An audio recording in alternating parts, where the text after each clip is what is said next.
올해 나이가 67살입니다. 이제 살아갈 날이 얼마 남지 않았습니다. 그동안 몰라서 실수도 많이 하고 볼품없는 삶을 살아온 것 같습니다. 우리 인생은 늘 선택에 의해서 여기까지 오는 것 같습니다. 앞으로 남은 인생을 보람있게 살려면 순간순간 무엇을 선택의 기준으로 삼으면 좋을지요? 지금까지 안 죽고 산 것만 해도 대성공이에요. 과거를 좋게 생각해야 미래가 좋아집니다. 과거를 자꾸 나쁘게 생각하면 자기 인생이 비참해져요. 제일 간단하게 생각하는 건 지금까지 잘 살았다. 앞으로도 잘 살 거다. 이렇게 생각하는 겁니다. 지금까지 나는 오류투성이로 살았다. 이렇게 생각하면 얼굴에 검은 그림자가 드리웁니다. 지금까지 내가 산 것은 대성공이다.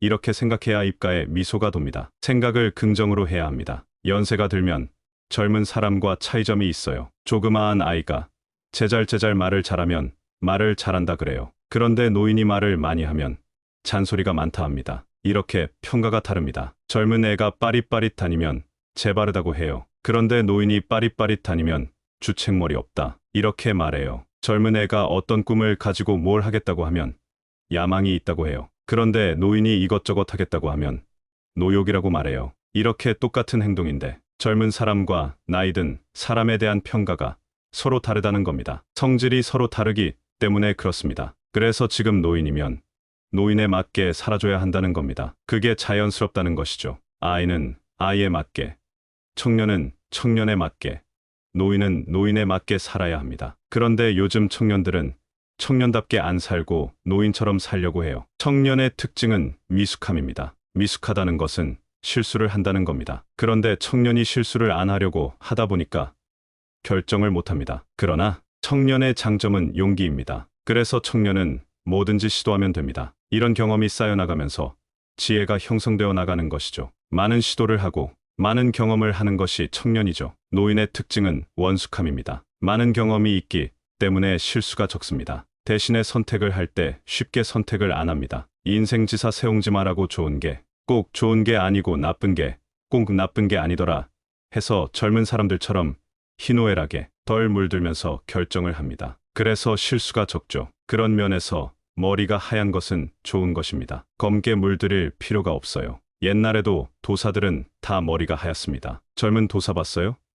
못 봤지요. 도사는 다 늙었습니다. 늙음의 특징에 맞게 살아야 합니다. 그런데 늙음의 특징에 맞지 않게 젊은 사람들처럼 빠릿빠릿하게 살려고 하니까 열등의식이 생기는 겁니다. 젊음을 부럽게 생각하고 늙음을 비참하게 생각합니다. 이것은 자기에게 주어진 상황을 부정으로 바라보기 때문에 그렇습니다. 주어진 상황을 긍정으로 볼 줄 알아야 합니다. 나이가 들면 첫째, 말이 좀 적어야 됩니다. 그런데 늙으면 말이 많을 수밖에 없어요. 아는 것이 많기 때문에 그래요. 젊은이들의 미숙함을 보면 자꾸 말을 하게 되거든요. 그런데 젊은이들은 그 미숙함이 젊음의 특징이거든요. 자꾸 실수를 해가며 배워나가야 지혜가 느는 것이지 말로 가르쳐준다고 배워지는 게 아니에요. 그래서 가능하면 틀리는 것을 지켜봐 주는 게 좋아요. 직접 경험해봐야 알지 얘기해준다고. 아는 게 아니거든요. 미리 안다는 것은 쉬운 일이 아니에요. 너무 욕심내면 안 됩니다. 젊은이들이 시행착오 하는 것을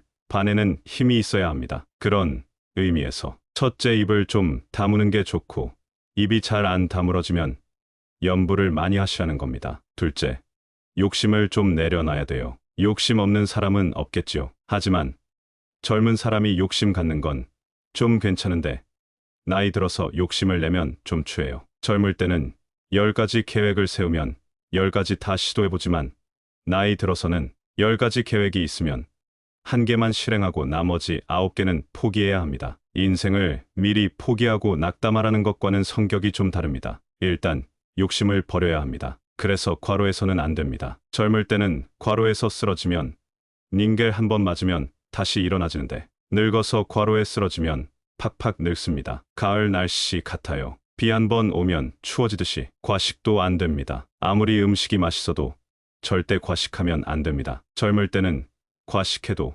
소화제 먹고 토하면 되는데 늙어서 과식하면 반드시 건강을 해칩니다. 과음도 안 됩니다. 젊을 때는 술 먹고 토해도 다음날 아침에 약 먹으면 괜찮은데 늙으면 절대 과음하면 안 됩니다. 술 먹는 것은 괜찮은데 딱 조절해서 드셔야 합니다. 셋째, 항상 모으는 것보다는 베풀어 주는 게 좋습니다. 1,000원을 내든 500원을 내든 무슨 모임이 있든 어디 가든 다만 15원짜리라도 하나 나눠주고 오는 연습을 하셔야 해요. 종교로 얘기하면 손자를 위해서 내가 걸음을 주는 겁니다. 할아버지, 할머니 지은 복이 손자에게 간다는 말이 있어요. 어떤 모임이든 어떤 행사든 뭘 하든 큰 돈 내라는 것이 아니라 자기 쓰는 용돈에서 1,000원이든 500원이든 항상 돈을 넣기 시작해야 합니다. 어떤 일이 있어서 돈을 받으면 그 중에 일부를 또 보시해야 합니다. 이것이 나를 위해서도 자손을 위해서도 복 짓는 행위가 됩니다. 돈이 생기는 대로 자꾸 베풀어야 됩니다. 넷째, 유산을 상속할 때 자식에게 다 주면 안 됩니다. 제가 볼 땐 사회로 환원하는 게 가장 좋은데 사회로 환원을 하든 유산을 주든 항상 자기 용돈 쓸 것과 잠 잘 방 하나와 음식 사 먹을 수 있는 정도는 남겨둬야 합니다. 아무리 자식이 부도가 나고 죽는다고 해도 이건 남겨둬야 합니다. 왜냐하면 젊을 때는 돈이 없어서 길바닥에 나앉아도 다시 복귀가 가능해서 괜찮아요. 그러나 늙어서 길바닥에 나앉으면 추해 보여요. 절대 자식에게 상속을 다 주면 안 됩니다. 한국 사람은 자식에 대한 집착 때문에 이게 잘 안 지켜집니다. 그래야 앞으로 자식과의 관계가 좋아집니다. 인간을 이해해야 합니다.